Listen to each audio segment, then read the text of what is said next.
there, Interwebs. I hope you're all doing well. I'm hanging out here with my pile of way too many blankets. Yes, I like blankets. Deal with it. To talk about something that you will never catch me talking about in any other context, and that is sports. Many of you know that I am not a sports person. I probably know more about like fictional sports from like Star Trek or whatever than I do about actual sports. However, a recent controversy has come up involving sports and the LGBTQ community and LGBTQ community, if I can speak, that I just wanted to touch upon, because I think it is illuminating a discussion of solidarity within the LGBTQ community and how we talk about solidarity within the queer community. And that is surrounding the LA Dodgers, because the LA Dodgers, like most sports organizations nowadays, has a Pride Night that they do every single year. And they have one night of the year where, hey, look, we get out all the rainbows, we'll make a little rainbow hat for you, some rainbow swag for you, and we'll celebrate the queers. Very like corporate culture, surface level kind of queer like pride sort of stuff, where it's not really doing anything demonstrable for the queer community, but you know, they put a bunch of rainbows on stuff and they just say, hey, look, we're supporting the gays. We already know that this is very performative, but again, hey, I would rather have the rainbow baseball cap than the boring baseball cap. Though, to be fair, I wouldn't wear either. I'd rather wear my NX01 hat. That being said, though, for LA Dodgers Pride Night, they were going to celebrate and give an award to the Sisters of Perpetual Indulgence, which, for those of you who don't know, those Sisters of Perpetual Indulgence are a drag performance group where there are many drag queens in the group, but specifically they dress up as Catholic nuns. And this is sort of a specific evolution of what drag is, because what drag as a sort of artistic performance is to draw attention to femininity and to the performance and the sort of way we view femininity in our culture in a way that's over the top and heightened to draw attention to the sort of the weirdness of gender roles in our society today. Now, the Sisters of Perpetual Indulgence take that further and add in the nun aspect to it to sort of play with critiques of Catholicism, specifically in the ways that Catholicism has harmed the queer community. And I don't think that there is any way that you can deny that, especially specifically here within the United States. A lot of, Catholic groups specifically use the language of Catholicism in order to try to attack the queer community, saying it's against God, it's an abomination, trans people are destroying God's creation when we, seek out gender-affirming surgeries or hormones or things like that.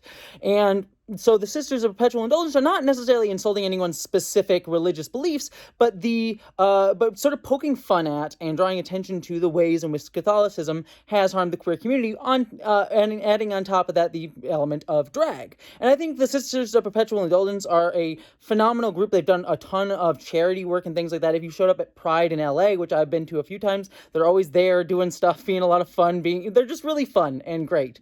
But as we know, the drag community is under attack right now, often as a sort of way to sort of vilify the entire queer community, and also as a way to sort of clamp down on trans people, saying like, oh, you can't do performances that are other than your like biological sex. There's a lot of laws that we saw, and I think it was like Tennessee. But then that would also, affect trans people because of the way they view trans people as like not aligning with their biological sex. So it's part of a large discussion on drag and transness.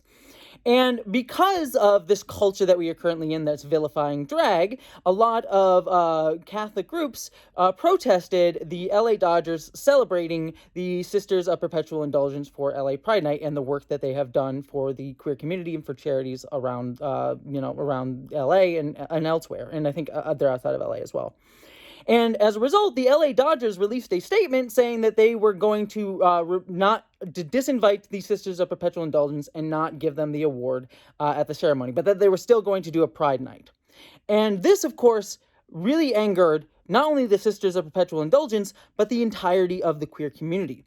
And the reason is that you cannot just say that there are acceptable queers and unacceptable queers to celebrate. To sort of point out at the Sisters of Perpetual Indulgence and say, maybe they did go too far, maybe they were too offensive, when there art performance is quite literally about critiquing the ways in which the queer community is harmed and saying that these people are unacceptable, that they're not doing their sort of like their queerness the correct way when they're pointing out the ways in which the queer community is harmed, is to sort of make a judgment call about like which queers are acceptable or not, and how queer people should talk about and discuss how we are being harmed. It kind of goes back to the discussion that I was having earlier. It's this civility politics. We'll accept the gays, the queers that like conform to larger culture, but the ones that point out how culture is harming them in a way that is artistic, is trying to do so in a constructive way, even if it's not a constructive way, even if you want to say fuck it, fuck this system, we should be allowed to say that as well. And to quote a philosopher from the movie Spider-Man, if you come after one of us, you come after all of us.